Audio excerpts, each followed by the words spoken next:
रिक्षावाल्याला पैसे दिलेच बघा आणि त्यांनी सोडलं आपल्याला भांडूप स्टेशनला, कारण आज आपल्याला जायचं होतं फार्म हाऊसला, ते पण कर्जतला. तर मी आणि माझ्या ऑफिसमधले मित्र सगळे तर स्टेशनवर पोहोचतो बघा. ट्रेन आली होती, ही ट्रेन पकडून मला ठाण्याला जायचं होतं. ट्रेनमध्ये चढलो आणि ठाणे स्टेशनला उतरलो, कारण आम्ही अशी कॉमन ट्रेन ठरवली होती, त्यात सगळे चढते. ती म्हणजे कर्जत फास्ट होती, काही लोक डोंबिवली होतं, काही कल्याणवरून.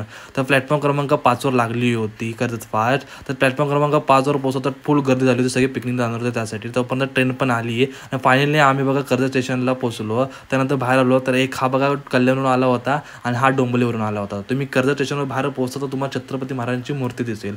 तर मित्राने मला पिकअप केलं आणि तिथून आम्ही बघा फार्म हाऊसला गेलो. तर गाडीमधून उतरून बघा मित्र गाडी लावायला पुढे गेला आणि आमच्या घरासमोर बघा मोठं तलाव होतं. त्यानंतर तुम्हाला रूम दाखवतो बघा.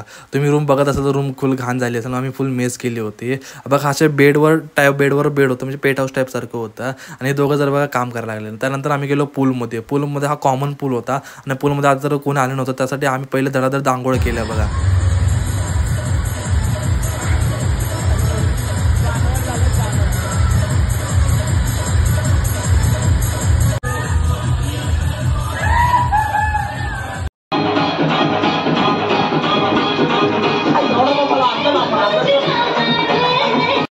अबे मेरे को भी ले बोतल ले ले, ये बोतल ले ले।